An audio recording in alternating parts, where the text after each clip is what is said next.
जय गुरुजी संगत जी। I hope I am audible. Guruji और गुरुजी की साथ संगत को मेरा कोटि कोटि प्रणाम। गुरुजी के साथ जो मेरा सफ़र शुरू हुआ उसको एक्सप्लेन करने के लिए मैं आपको थोड़ा सा अपनी ज़िंदगी में पीछे ले जाना चाहूँगी, क्योंकि मुझे लगता है कि गुरुजी हमारी ज़िंदगी में बाद में आते पर हमें काफ़ी देर से प्रिपेयर करते हैं कि हम उनके लायक हो जाएं। हम लायक तो कभी नहीं हो सकते, बट हम उनको एक्चुअली रिसीव कर सकें अपनी ज़िंदगी में। मैं एक आर्मी बैकग्राउंड की फैमिली से हूँ और मेरी जो दादा की साइड थे वो सब आर्मी से थे और जो नाना की साइड से थे वो लैंडलॉर्ड्स थे। तो उधर से मेरे नानी जी बहुत पाठ पूजा करते थे और मेरे दादाजी, तो जब भी छुट्टियां होती थी और हम घर जाते थे तो मेरा एक्सपोजर इन दोनों के साथ होता था। कुछ दिन अपनी नानी माँ के साथ और कुछ दिन अपने दादाजी के साथ। तो जब मैं नानी माँ के पास होती थी तो बेसिकली उनका ये था कि गुरु ग्रंथ साहब ही सब कुछ है, और उनके गुरु तो थे, वो गुरु उन्होंने धारण किए हुए थे, पर वो गुरुद्वारे में बहुत बिलीव करते थे और बहुत रेवरेंस के साथ गुरु ग्रंथ साहिब को पढ़ते थे। मतलब उनको जैसे जिंदा गुरु होते हैं ऐसे वो करते थे। और जो मेरे दादाजी थे वो गुरु ग्रंथ साहब को ऐसे पढ़ते थे जैसे वो एक किताब होती, और उसको अंडरस्टैंड करके और उसको हमेशा कहते थे कि इसको फॉलो करो, ये एक आपके लिए सीख दी गई है जिसको आप पढ़ के और अपनी ज़िंदगी में इसको उतारने की कोशिश करो। तो ऐसे ही मेरे को बहुत छोटे होते से ही ये हो गया कि गुरु के बिना गति नहीं हो सकती, हमें हमेशा गुरु चाहिए जो हमें पार लगाएंगे। और मेरे को एक क्वेस्ट सी थी कि ज़िंदगी में पार लगना भी बहुत ज़रूरी है, हमें इस भव जल से पार जाना चाहिए। तो ऐसे ही मैंने एक बार अपने दादाजी को बोला कि आपने मुझे भी नाम दिला दो, और वो ये बात भी बोलते थे कि गुरु को हम पा नहीं सकते, गुरु हमें ढूंढते हैं।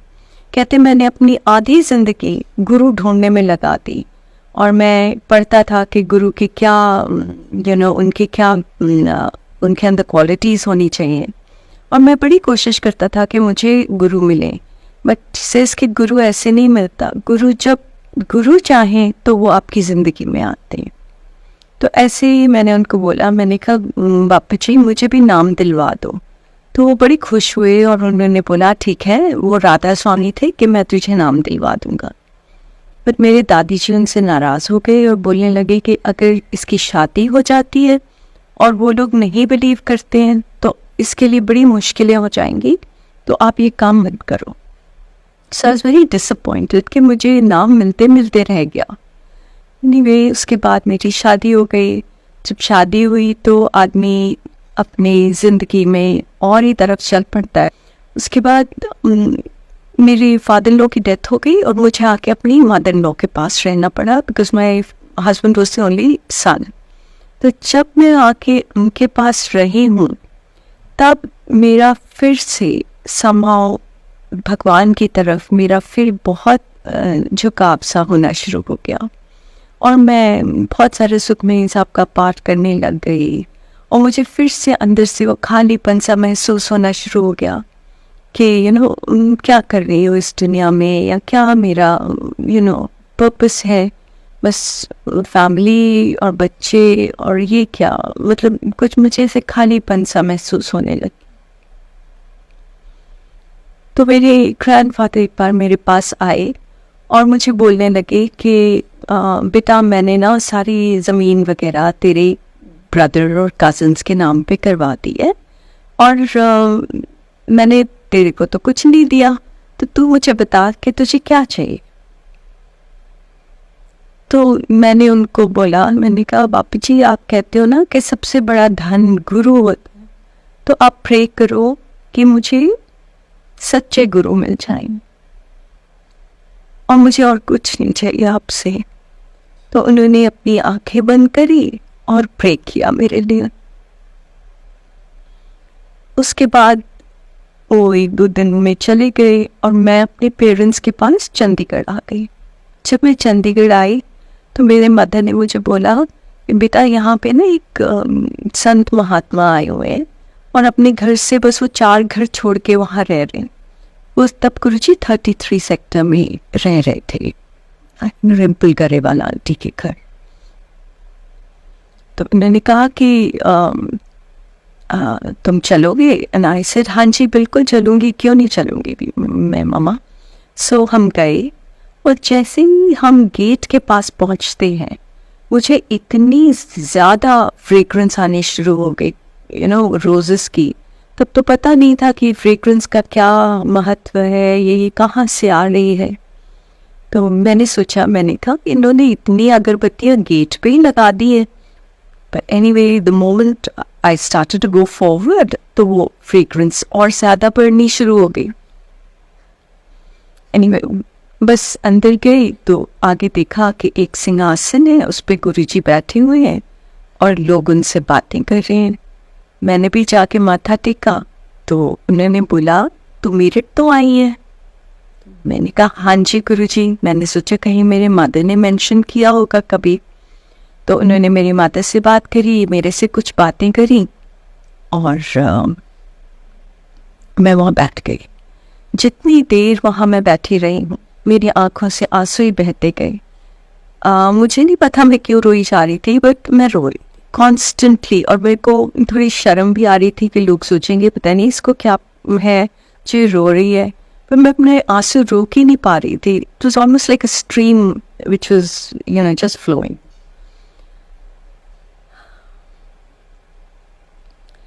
बैठे लंगर किया, वापस आ गए। अगले दिन हम फिर गए। अगले दिन जब गए तो मैं अंदर जाते ही मैंने देखा कि गुरुजी बैठे हुए हैं और उन्होंने उस दिन ब्लू चोला पहना हुआ था और बड़ा अच्छा सा सुंदर सा प्रिंटेड ब्लू चोला सिल्क का। और मैंने जैसे ही गुरुजी को देखा तो मेरे दिमाग में ना, मैं जाके आगे ही बैठ गई, बिल्कुल सामने उनके बैठी हुई थी। तब थोड़े से लोग होते थे, तो जैसे ही मैं बैठी तो मेरा दिमाग चलना शुरू हो गया। I started to look at Guruji, look at the environment, आसपास मैंने देखना शुरू किया। और फिर मेरे दिमाग में आया, मैंने कहा गुरु तो जो होते हैं वो तो सफ़ेद कपड़े या ऑक कपड़ों में होते हैं और बड़े सिंपल से होते हैं, है ना, और प्रवचन कर रहे होते हैं। और यहाँ तो गुरुजी बैठ के और बातें कर रही हैं और इनके कपड़े बड़े फैंसी हैं। तो जैसे ही मेरे दिमाग में ये बात आई तो मुझे अपने आप पे बड़ी शर्म सी भी आई और मैंने आंखें बंद करके, और मुझे वो सुखमनी साहब की तुक याद आ गई कि गुरु संत का निंदक महात्यारा, संत का निंदक परमेश्वर मारा। और मैंने आंखें बंद कर ली और मैंने बोला, मुझे माफ़ कर दो गुरुजी, मुझे नहीं पता आप कौन हो, मुझे बताओ आप कौन हो। और ये मैं अपने मन के अंदर अपने आप को बोल रही हूँ और मेरे सर में इतनी ज़ोर से आवाज़ आती है, आंखें मेरी बंद है, मुझे आवाज़ आती है, तू मेरे कपड़े देखना आई है। ये कपड़े तो मैं उन्होंने नहीं पाए है जिन्होंने मैं इतों वापस भेजना है, तो इन्होंने कपड़े तो अगे आके देख मैं की है। मैंने जैसे ही ये सुना मेरी आंखें खुल गई और मैंने गुरुजी की तरफ हैरानी से देखा और गुरुजी मुझे देख के मुस्कुरा के और दूसरी तरफ देखने शुरू कर दिया। And I was so shocked कि ये हुआ क्या मेरे साथ। Was I actually kind of fantasizing the whole thing or what actually happened? मुझे समझ ही नहीं आया क्योंकि इतनी ना तो इतनी अकल थी और ना ही कुछ एक्सपीरियंस था ऐसा। तो मुझे लगा पता नहीं कुछ हुआ होगा। I didn't take it seriously, frankly मुझे कुछ समझ सी नहीं आई। चले गए हम वापस। ऐसे ही मैं गुरुजी के पास जब जितने दिन वहाँ थी हर रोज़ आती रही। Then my husband came to pick me up. तो जब वो आए तो उनकी मतलब यहाँ पे कहीं पार्टी थी तो उन्होंने बोला कि we have to go today for this dinner। और मेरे को ये था कि आज कहाँ जाना पड़ेगा, मेरे को तो वहाँ जाना था। क्योंकि अगर आप गुरुजी के पास आते थे ना तो पता नहीं आपको क्या होता था, ऐसे लगता था कि जैसे आप हल्के हो गए हो, आपके अंदर का सारा कुछ साफ हो गया है, और वहाँ बैठे बैठे पता ही नहीं लगता था कि कब टाइम निकल जाता था। और आप जब वहाँ से उठते थे तो अंदर से इतने शांत होते थे कि वो एक्सपीरियंसेस हम भूल ही नहीं सकते। एनीवे, मैंने रिक्वेस्ट किया कि प्लीज़ मैं गुरुजी को माथा टेक के एंड भाग के आ जाऊंगी और फिर हम चलते हैं। So he was quite fire brand. So उन्होंने मुझे बोला कि जो काम लोग 60-70 पे जाके करते हैं तुम अभी कर रही हो, and what is wrong with you, यहाँ पे तो ईंट उठाओ तो साधु मिल जाता है एंड तुम पीछे लगी फिर रही हो। So I was like, I didn't want to argue, but anyway, he said, "ठीक है, you go." So I went running, and when I went inside, normally वहाँ पे बहुत ही मतलब कम लोग होते थे। उस दिन इतनी लंबी लाइन लगी हुई थी, तो मैं लाइन में खड़ी हो गई और मैंने प्रे करना शुरू कर दिया। मैं कहा, गुरुजी आज तो मुझे ना पक्का से he is going to get after me, and ऐसे ही कलेश सा पड़ जाना है। सो पता नहीं क्या होना है। First standing there and thinking all this, and जैसे ही लाइन मेरी बारी आई तो मैंने माथा टेका और मैंने दिल में सोचा, मैं कहा it would be lovely if he also comes in, और गुरुजी के दर्शन हो जाएंगे, और इससे बेटर ब्लेसिंग क्या हो सकती है। तो जैसे मैंने माथा टेक की और मैं मुड़ी हूँ तो मैंने देखा he standing in the line. So I was like quite amazed कि person who doesn't believe in anything, जो कभी गुरुद्वारे अंदर जाके माथा टेकने को तैयार नहीं थे, वो वहाँ खड़े थे simply on my desire. Guruji heard my desire और उसी वक्त मेरी पूरी कर दी। ये मैं यहाँ एक चीज़ आपसे बात करना चाहूँगी कि हम ना जब गुरुजी से जुड़ते हैं तो हमें होता है कि हमारी पूरी फैमिली को ब्लेसिंग मिल जाए, और हम कई मेंबर्स हमारी फैमिली के नहीं भी चाहते, फिर भी हम उनको फोर्स करते हैं, उनके पीछे पड़ते हैं, उनसे आर्ग्यूमेंट करते हैं, डांटे खाते हैं, जो भी कुछ बट मुझे लगता है कि हमें ये नहीं करना चाहिए। हम एक बार बोल दें, और बिलीव मी, जब हम जुड़ जाते हैं ना गुरुजी के साथ, तो कभी हो नहीं सकता कि हमारी फैमिली ना जुड़े। सूनर और लेटर वो जुड़ जाएगी। नहीं भी जुड़ेगी तो गुरुजी उनको हमारे थ्रू इतनी ब्लेसिंग्स दे देते हैं कि हमें फिक्र करने की ज़रूरत ही नहीं है। और दूसरी बात, मुझे ये लगता है, आज ये लगता है कि हम सबकी स्पिरिचुअल जर्नी अलग होती है, और हम सबको इस मामले में थोड़ा सा अपने बारे में सोचना चाहिए कि मेरी जो स्पिरिचुअल जर्नी है मेरे गुरु के साथ सबसे ऊपर, और वही एक चीज़ है जो मेरी अपनी है। हम हर एक के साथ हम नहीं कर सकते कि हम सबको अपने साथ जोड़ें।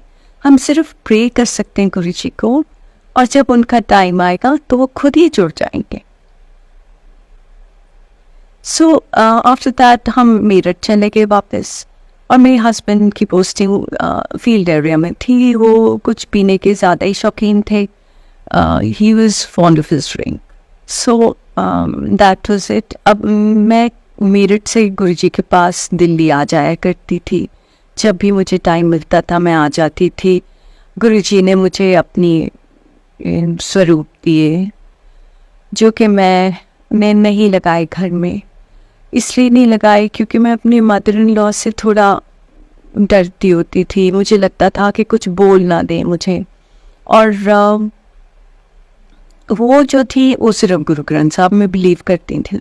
तो उन्होंने तो मेरे को यही डर था कि मुझे सुना देंगी कि पता नहीं की करती फिरती है या की हैगा सो उस डर से मैं क्या करती थी, एक फाइल में गुरुजी की फ़ोटोएं रखती रहती थी। गुरुजी ने मुझे फ़ोटो देनी, मैंने वहाँ रख लेनी, और मुझे कभी ये भी नहीं लगा था कि मुझे ज़रूरी है लगानी। आज मैं ये सोचती हूँ कि मैंने अपनी गुरु की कितनी बेअदबी करी कि वो पता नहीं मुझे क्या ब्लेसिंग देना चाहते थे, और मैं जा के और उन्हें छुपा देती थी, फाइल में रख देती थी अपनी कबर्ड में।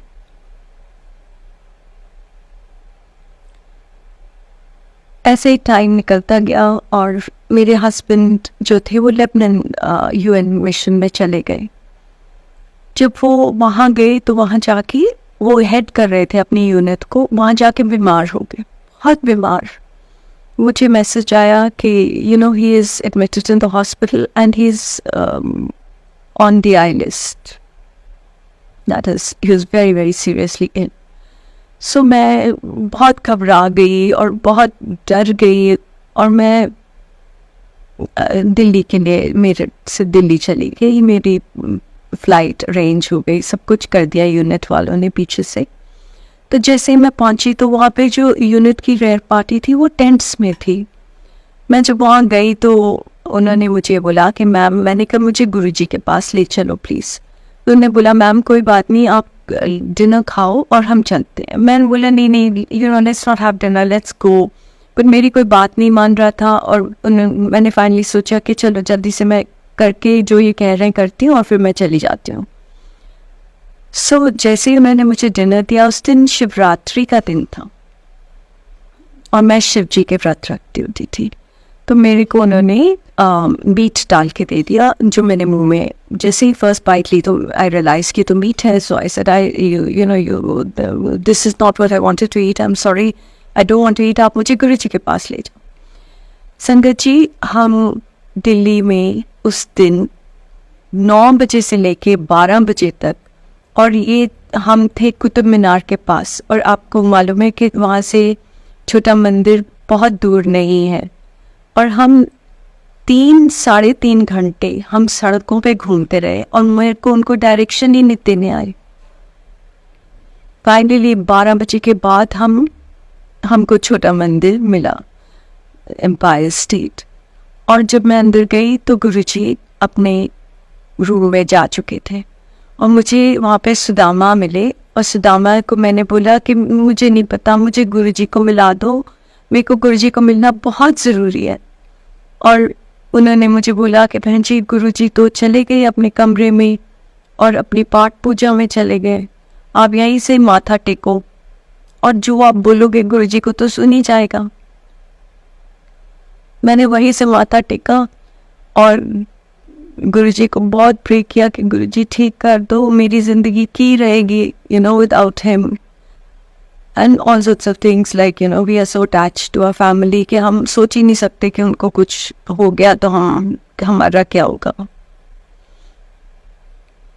सो मैं वहाँ से माथा टेका और चली गई। When I went, I reached Lebanon, and the first thing when I entered, my husband got upset with me and he says, "Why the hell have you come?" That was his opening line to me.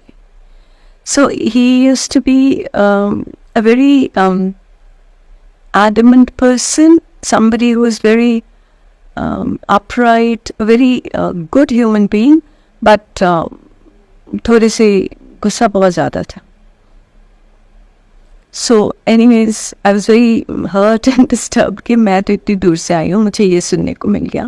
Anyways, उस वक्त आदमी कुछ सोचता नहीं है कि ये ठीक ही हो जाए, बस हमको और कुछ नहीं चाहिए।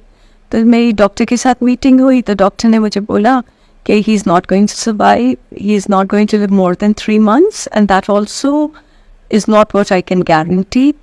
तो ऑब्वियसली यू कैन इमेजिन कि मेरा क्या हाल हुआ होगा उस दिन। और वहाँ से फिर हमने पता किया तो पता लगा कि इज़राइल में एक बहुत अच्छे डॉक्टर हैं। मैंने वहाँ से I cross the border and you know I went to meet the doctor. He said I will look into him. उनके कुछ 3-4 छुट्टियाँ आ रही थी you know, and you bring him to me and I will see. मैं वापस आई, मैंने बात करी तो he refused, he completely refused. He said what nonsense, I am not going anywhere. उसके बाद मैंने अपनी सिस्टर से बात की जो इंग्लैंड में थी। शी सेड दीदी आप हमारे पास आ जाओ, अब there is a very good doctor here in saint george's hospital और something and we'll go meet him. तो मैंने बात करी अपने हस्बैंड से एंड ही एग्रीड। उनको ये था कि बस यहाँ से निकलो अब। सो हम वहाँ से इंग्लैंड चले गए। जब हम इंग्लैंड गए तो again the same thing happened. बड़ा मुश्किल से मनाया कि आप डॉक्टर को मिल लो, लेके गए। उस दिन डॉक्टर ने सिर्फ इतना ही बोला कि we have to get some test done और आप वेडनेसडे को आके एडमिट हो जाइए। This was a Monday or and you can make the payments, initial payments. So we did the initial payments, and when we walked out, he said, "You can try your level best. मैं किसी doctor को कुछ नहीं दिखाने वाला हूँ और मैं वापस इंडिया जाना है, मेरे को कहीं नहीं." So even that attempt failed. So उसके बाद इनकी ऑफिशियल टिकट थी, तो ये इंडिया दूसरी फ्लाइट से आए और मैं उसके बाद अगले दिन आ रही थी. तो जैसे ये उतरे एयरपोर्ट पे, तो मेरे मम्मा इनको बड़ी मुश्किल से मना के और ले गए. ये बिकम वेरी वीक और इनको गुरुजी के पास ले गए. जब गुरुजी के पास लेके गए, तो ये मम्मा ने मुझे बताया कि पीछे बैठ के इन्होंने क्या नहीं कहा गुरुजी को. ही सेड, ये क्या कर देंगे, ये क्या करेंगे मेरे लिए, you know. He didn't even से करेंगे, ये की कर देगा मेरे लिए, है ना. You know, he all sorts of things. गंजा जा है, इन्हें की करना है, साथ थे जिन्हें मर्जी पखंड करा लो इन्ना. तो all sorts of horrible things he sat there and he said. And my mother says, मैं बोलूँ बेटा चुप कर जा, तो क्यों इतना गलत बोल रहा है, तो क्यों इतना. But he wouldn't listen. He was just so angry and he was upset with my mom also कि आप मेरे को यहाँ क्यों लेके आ गए हो, है ना. आप मेरी तकलीफ नहीं समझ रहे हो, आप यहाँ मेरे को बिठाया हुआ है. बहुत अपशब्द बोले. उसके बाद अगले दिन जब मैं पहुंची, तो मैं गुरुजी के पास गई और मैंने माथा टेका और मैंने रोना शुरू कर दिया. और रोते रोते मैं पीछे होके बैठ गई. माय मदर से, तू बोल तो सही. So I went again to Guruji and I said, Guruji please ठीक कर दो. मेरे से और कुछ बोला ही नहीं क्या. मैंने कहा, गुरुजी प्लीज़ ठीक कर दो. एंड गुरुजी ने इतनी ज़ोर से मुझे डांट के बोला, कहते नास्तिक है कि इधर मैं कुछ नहीं कर सकता, है नास्तिक है. And I got scared and I came and I sat on the side. I was sitting right next to Guruji on his right side. And then मैंने रोना शुरू कर दिया. मैंने सोचा कि अब तो कुछ भी नहीं हो सकता. जहाँ से मुझे आस थी वो उन्होंने मना कर दिया, तो अब क्या होगा, अब तो कुछ नहीं हो सकता. This is probably the end. And then Guruji saw me weeping and he called me. He says, Itra. And then he told me, Esther kar de. So I went and I did that. Now, I would not like to elaborate on Guruji ने मुझे क्या बोला, क्योंकि उसका कोई मतलब ही नहीं है ना. गुरुजी सिर्फ हमको बोलते थे, हमको दिलासा सा देने के लिए.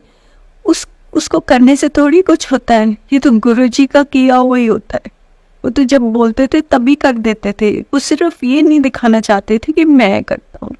वेरी ऑफन ही वुड से, यू नो, अगर कोई आके बोलता था कि गुरुजी ऐसे कर दो, वो बीमार है उनको ठीक कर दो, तो गुरुजी का आगे से जवाब होता था, मैं कोई डॉक्टर है. और हम सबको पता है कि वो तो भगवान थे, परमात्मा थे. डॉक्टर तो क्या चीज़ है, बट वो बोलते ऐसे ही थे. सो एनीवेज टाइम निकलता गया और मैं उन दिनों ना, you can imagine my state, मैं इतनी एजिटेटेड, इतनी घबराई हुई, मेरे हाथ भी हिलते रहते थे कई बार डर से. इतना मेरे अंदर डर बैठा हुआ था. मेरा ये स्टेट थी. तो जैसे जैसे मैं गुरुजी के पास हर रोज़ जाने लग गई, because we were there only in Delhi, tents में रह रहे थे, तो मेरे अंदर एक शांति सी आनी शुरू हो गई. इतना मतलब धैर्य सा आना शुरू हो गया, एक्सेप्टेंस आनी शुरू हो गई. मुझे अंदर से लगने लग गया कि नहीं, कुछ नहीं होगा, सब ठीक होगा, गुरुजी हैं, सब ठीक हो जाएगा. तो इनकी जितनी भी ब्लड की वैल्यूज़ थी, ब्लड काउंट की values, you know, all this liver function test, जो इतने हिवाए थे कि डॉक्टर भी देख के डर जाते थे, वो ठीक होने शुरू हो गए. और मैंने कहा देखो तुम्हारा ये कितना गुरुजी का मेरे तुम पे ही ठीक होने शुरू हो गए. And he said, oh you are talking nonsense, पहले ही मेरे को क्या हुआ था, you know. I mean that was the height of arrogance or, you know, somebody not ready to accept. Anyways, मैं गुरु जी के पास जाती रही every day. That was my this thing कि I used to look forward to कि यही जैसे आपके लिए ज़िंदगी में यही एक आपके माता पिता के घर जब आप जाते हो आपको कैसे खुशी सी होती है और शांति सी होती है, care free, you feel so care free. So मेरा वो लगने लग गया मुझे कि मैं गुरु जी के पास जाऊंगी, बस वही मेरे को करना है और कुछ करना नहीं. सो ऐसे ही मैं जब गुरु जी के पास एक दिन गई तो गुरु जी स्माइल्ड एट मी. और मुझे जब भी मैंने जाना तो गुरु जी का मुझसे यही डायलॉग्स हमारे दोनों के बीच में होते थे. दूसरे लोग तो बहुत बहुत बातें करते थे गुरु जी के साथ और मेरे को बड़ी I used to feel envious also कि मेरे में इतनी हिम्मत क्यों नहीं है कि मैं गुरु जी क्यों बातें कर सकूं. गुरु जी आप कैसे हो, गुरु जी आज तुसी की कीता. मैं कभी ऐसी बातें गुरु जी से नहीं कर पाती थी. I used to hold him in lot of reverence. और मुझे ऐसे लगता था कि नहीं मैं इनसे ऐसी बातें कर ही नहीं पाऊंगी या नहीं करनी चाहिए मुझे, जबकि मेरे को एक्चुअली करने को बड़ा मन होता था अंदर से. मेरी और गुरु जी की क्या बात होती थी, मैं मन में अपने मन में गुरु जी को माथा टेकते हुए हर रोज ये कहती थी, गुरु जी लाल जी को मेरा मीत बना दो. Lal ji is my husband's name. And Guru ji मुझे मुंह खोल के बोलते थे मान मित नहीं. Next thing Guru ji would say कि मान दा की हाल है. एंड आई वुड से गुरु जी ठीक है. And then he would say पी रहे. एंड आई वुड से हाँ जी गुरु जी पी रहे. एंड ही वुड से पीन दे. No I could never understand this कि गुरु जी मुझे ऐसे क्यों बोलते हैं कि भाई वो पी रहा है तो उसकी तबीयत और ख़राब हो जाएगी. बट गुरु जी ने मुझे हमेशा ये बोलना. सो ऐसे एक दिन मैं गुरु जी के पास से गई एंड जाके सो गई. अब ये आई थिंक हम सबके नेचर है या क्या है कि हमें अंदर से डर है या जो भी कुछ है, या हम गुरु या परमात्मा का तरीका होता है हमको अपनी तरफ मोड़ने का. कि जब भी हम पे मुश्किलें आती हैं ना तब हमें भगवान बहुत याद आते.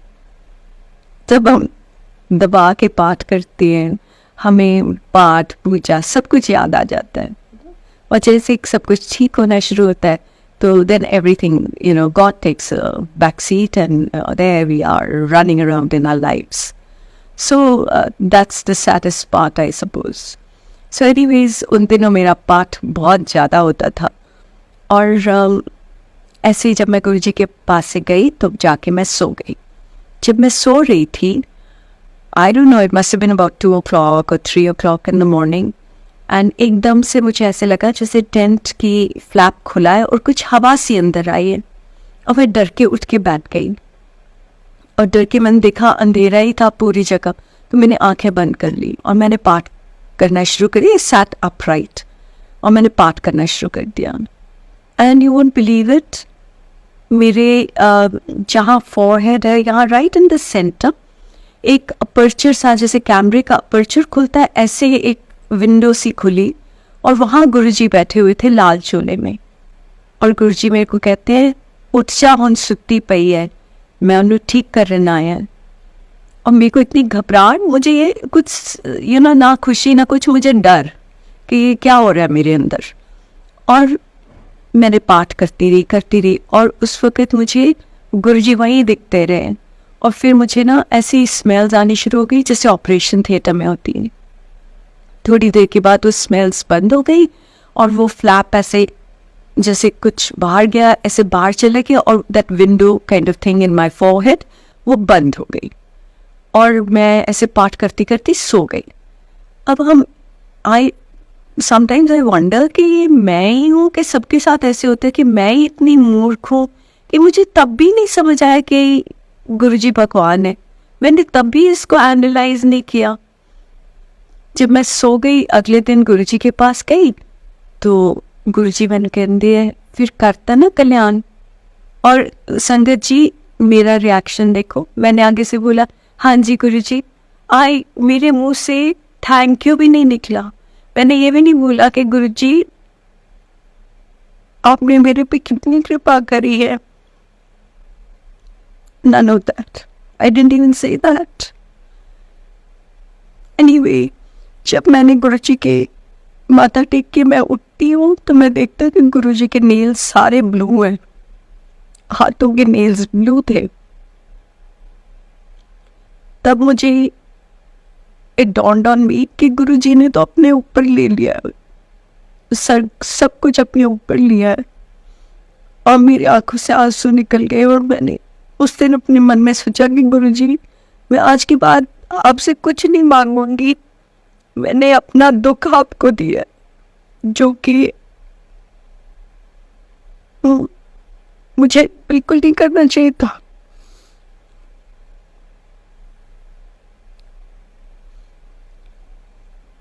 एनीवे, मैं गुरुजी के पास जाती रही। संगत जी,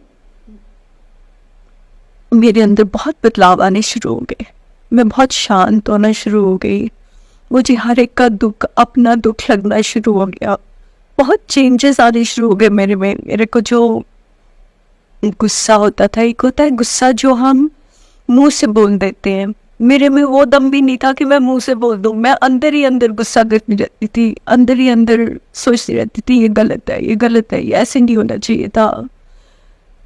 बट वो भी गुस्सा ही होता है ना, वो भी हमें वो भी नहीं करना चाहिए।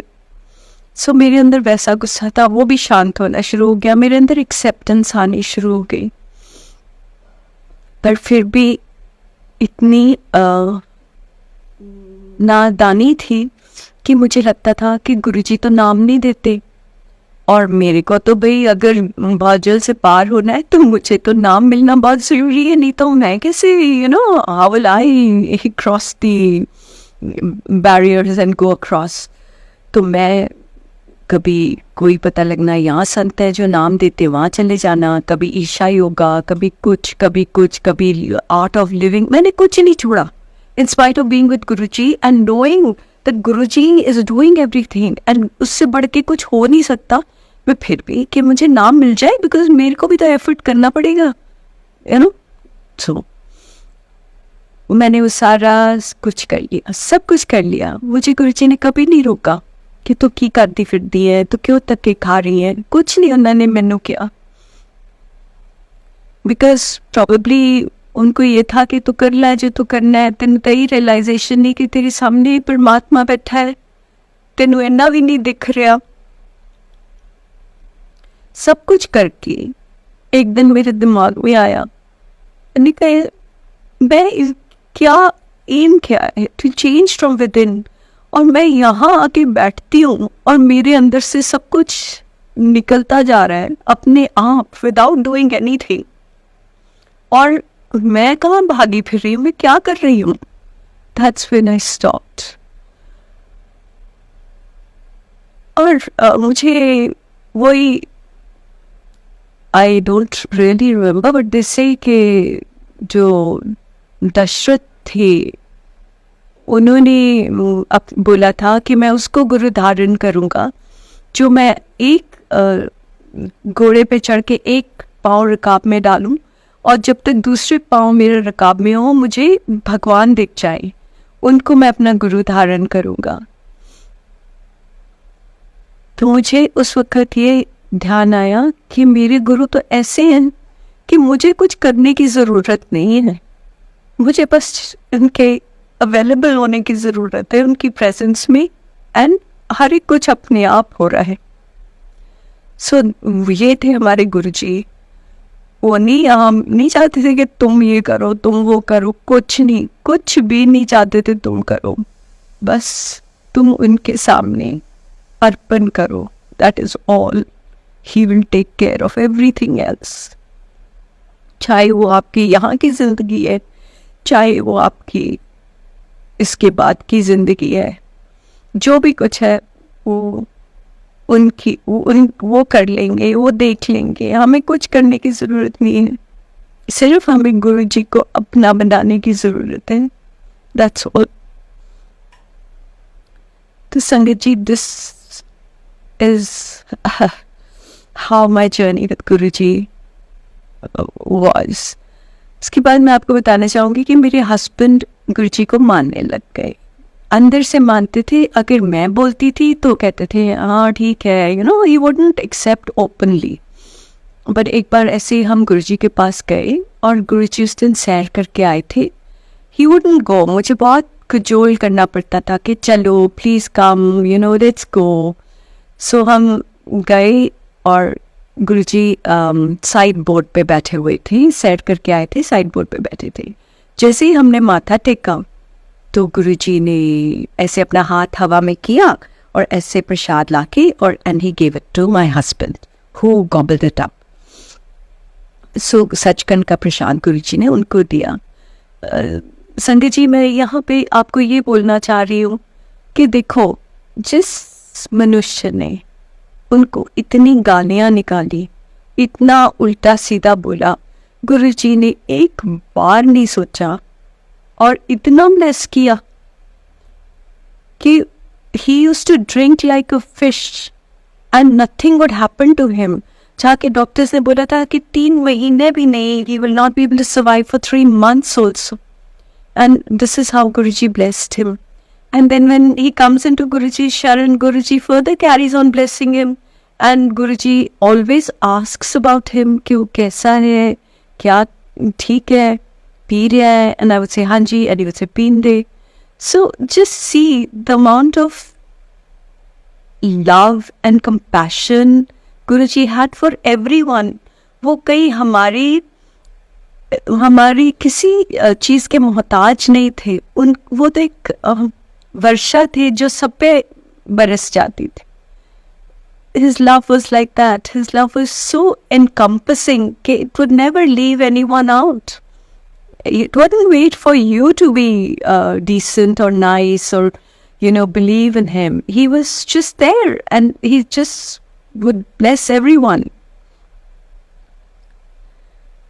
So I'd like to also share a few other incidents जो मेरे presence में हुए और मेरी जिनको मैं जानती हूँ उनके साथ हुए. ऐसी I was in the teaching profession. I was heading a school. So बहुत सारे teachers थे वहाँ. अब हर एक की अपनी अपनी problems होती है ज़िंदगी की. और somehow मुझे जब भी किसी का मुँह उदास सा लगता था ना, तो वो मुझे बड़ा इफ़ेक्ट करने लग गया. और मैं actually I think I became more open to other people's emotions, you know. So मैं हमेशा पूछती थी what's wrong, why are you upset. तो वो पता लगा कि भाई ये तो सबके साथ ही कुछ ना कुछ तो चलता ही रहता है. So ऐसे ही I started to tell them about Guruji and I said ऐसे मेरे गुरुजी हैं और वो उनका ये, you know, उनके बारे में मैंने बताना शुरू कर दिया. और एक पॉइंट आया कि मैं जो भी कुछ पढ़ती थी तो मैंने एक वर्कशॉप सी बना ली और मैंने इन सब टीचर्स को वर्कशॉप करवाई, basically wanting to you know, make them realize that they have to somehow start looking into their spiritual journey also to be you know, happy, because circumstances तो आदमी के ऊपर नीचे होते ही रहते हैं, बट हमें अपने you know, अपनी को खुश रखने सीख लेना चाहिए. तो ऐसे ही मैंने उनको बताया खूब सारा गुरुजी के बारे में. तो एक दिन वो सब बोलते हैं कि मैम हमको भी ले चलो ना अपने गुरुजी के पास. सो आई सेड ओके. हम आई थिंक 2 वैन्स हमने ली और हम सब चले गए गुरुजी के पास, जो भी जाना चाहते थे. जैसे ही हम पहुँचे, अच्छा आप अब ये मेरी सुनो कहानी कि मैंने सोचा मैं गुरुजी से कभी कुछ नहीं मांगूंगी, पर मैं दूसरों को सिखा के लेके गई कि आप मांग लेना, है ना.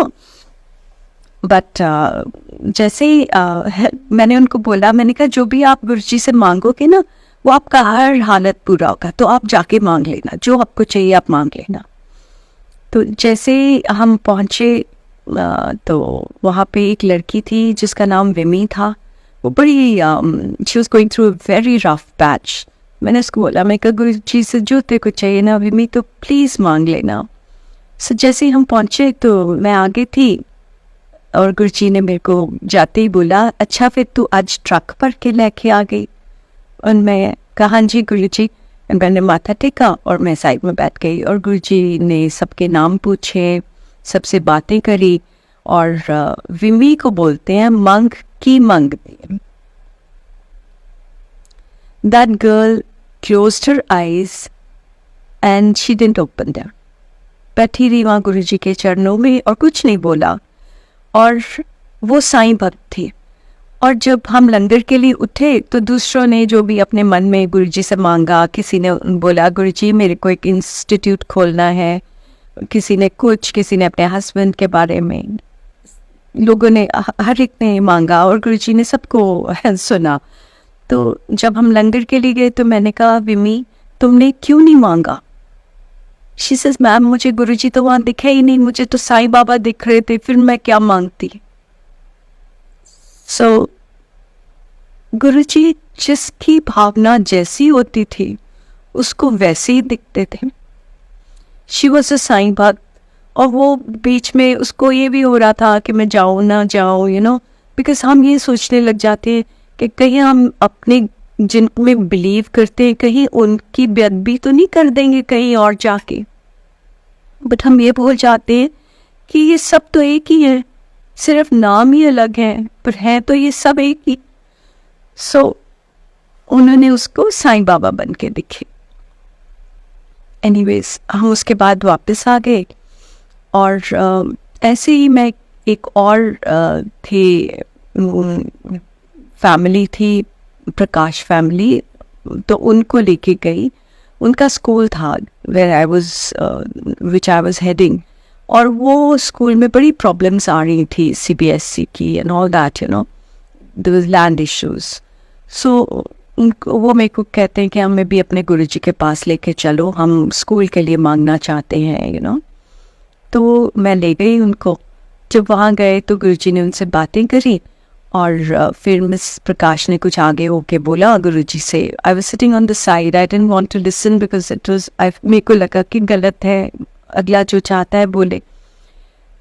तो जब हम वापस आ गए उसके बाद काफ़ी देर हो गई, वो प्रॉब्लम सॉर्ट आउट ही नहीं हो। मैंने एक दिन I didn't want to ask Guruji because I told you कि I had made a decision that I would not ask Guruji, you know। तो जब मैंने एक बार उनसे ऐसे ही मेंशन किया तो कहते मैं आपको बताना चाह रही थी कि मैंने वहाँ गुरुजी से स्कूल के लिए कुछ नहीं मांगा, मैंने तो अपने बेटे के लिए मांगा कि उसका बिजनेस सेट हो जाए। And he was not doing well at all. I mean, they hardly had that business going. But when Guruji blessed, that business started to roar. I mean, it became a roaring business. And so आप देखो कि गुरुजी कैसे कैसे सबको bless करते गए। संगत जी, 2-3 incidents जो मेरे सामने हुए मैं वो नरेट करूँगी आपको। एक बार मैं गुरुजी के ऐसे दरबार में बैठी हुई थी छोटे मंदिर में, और एक कोई लेडी आई, she was about 65-70 somewhere there. और वो आई और गुरुजी के पास बैठ गई और उन्होंने गुरुजी को कुछ बोला और गुरुजी के पाँव में एक पैकेट सा रखा, अच्छा बड़ा एक स्टैक सा। तो गुरुजी ने उनसे ऐसे बात करी और he kicked that stack and he said तू मैनू पैसे देना आई है। बड़े गुस्से हुए गुरुजी।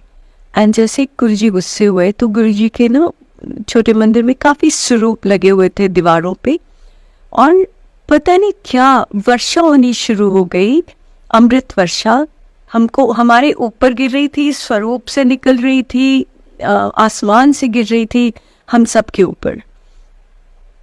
और सब हैरान हो गए। जैसे इस स्वरूप से गिरनी शुरू हुई तो लोग उस तरफ भागने शुरू हो गए। एंड लेटर ऑन मैं भी गुरुजी के को माथा टेक की और मैंने भी वो टेस्ट किया अमृत, और वो बड़े इतनी अमेजिंग फ्रेग्रेंस और मीठा, पर ऐसा मीठा भी नहीं जो चुभे तुम्हें, बहुत ही अमेजिंग टेस्ट जो कभी आपने टेस्ट नहीं किया होगा, ऐसा सा टेस्ट था। और दिस वाज वन इंसिडेंट। दूसरा एक बार मुझे याद है कि वहाँ पे ना लोग मिठाई लेके गुरुजी के पास कई बार आ जाते थे। बाद में तो गुरुजी ने बंद कर दिया था क्योंकि बहुत लोग लेके आने शुरू हो गए एक दूसरे को देख के। फिर वो एक you know it became like everybody wanted to outdo the other और whatever, we were foolish enough to do all those things. तो गुरुजी के पास कोई लेके आया डब्बा छैना मुर्गी का, और गुरुजी के छोटे छोटे हाथ और एक हाथ से वो हमें प्रसाद देते थे और हमारे दोनों हाथों से वो गिर रहा होता था। ये एक मुझे कभी समझ नहीं आया कि कैसे होता था। तो एनीवे गुरुजी ने ऐसे करके छैना मुर्गी के डब्बे में हाथ डालना और सबके भर भर के देने लगे। उस दिन कोई 80-90 लोग होंगे उस उधर। अब एक डब्बा, गुरुजी थोड़ी देर के बाद वो डब्बे का ढक्कन लगाए, उसको हिलाए और वो फिर भर जाए।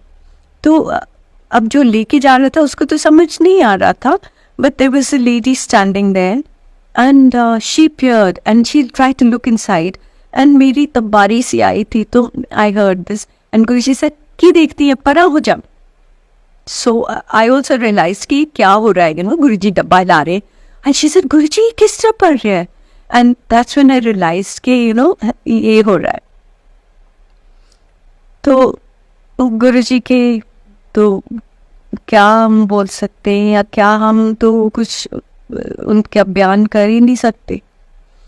ऐसी संगत जी ये आई थिंक हम काफ़ी लोगों के साथ ये हुआ है कि हमारी जो ईगो थी इतनी बड़ी थी कि गुरुजी के कई बार जब लोग पाँव दबा रहे होते थे ना, मेरे साथ देखो गुरुजी ने क्या किया और मेरा दिमाग कैसे चलता था।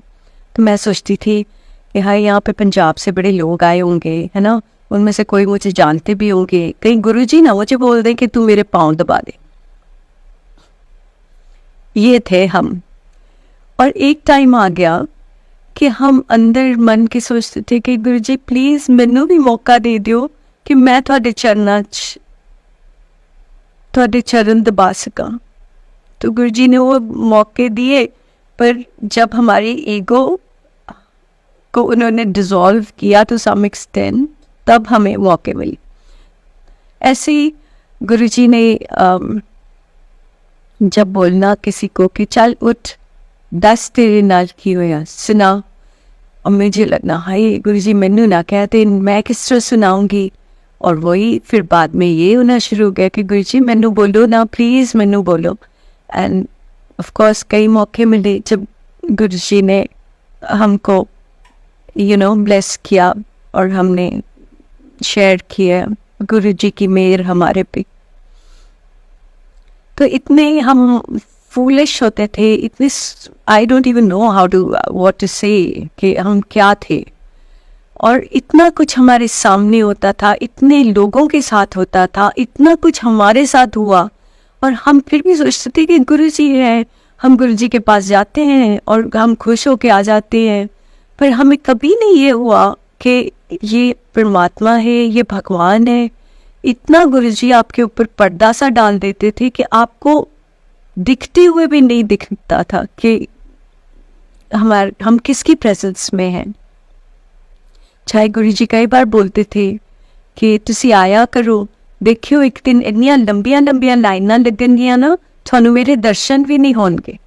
और दिल में हम सोचते थे कि ये क्या गुरुजी क्या बोल रहे हैं, कहाँ लाइनें लगेंगी, कहाँ पे लाइनें लग सकती हैं, ये हाल था हमारा। और अब मैं आपको बताऊंगी कि एक बार ऐसे ही अभी कुछ साल पहले गुरु पूर्णिमा पे मैं बड़े मंदिर गई। जब मैं बड़े मंदिर गई तो इतनी लंबी line, I went eight I think 7:30 in the morning and there was a huge line and I didn't know what to do, and मेरे को लगी ये भगवान ये क्या हो रहा है यहाँ, है ना, इन लोगों ने तो गुरुजी को देखा भी नहीं है, इनको इतने लोगों ने कहाँ से ये जुड़ गए, कहाँ से ये इतने आ गए, मेरे को लगना कि हजूम सा ही कहाँ से आ गया, and how is this happening? I couldn't believe it. But then again, जिस लाइन में खड़े खड़े जब तक पहुँचे गुरुजी के दरबार में, बड़े मंदिर में अंदर पहुँचे, तो वो सब कहे चलो जी, माथा भी ना टेकने दें आपको, नीचे झुक के भी ना टेकने दें, चलो जी, ऐसे ही हो रहा था। एंड आई वेंट आउट और मेरी आंखों में आंसू आ गए और मैं कहा गुरुजी मैं तो थोड़े कोल आ ही नहीं सकती हूँ, है ना, मैंने तो इतने किसी ने खड़े होने भी नहीं दिता थोड़े कोल। और वही बातें याद आई कि कहाँ भागे जाते थे और कमरे में चले जाते थे और गुरुजी सामने बैठे होते थे। बड़े मंदिर में भी जब फंक्शन होते थे 2-3 हज़ार लोग होते थे ज़्यादा से ज़्यादा, और वहीं पे गुरुजी के सामने बैठे होते थे।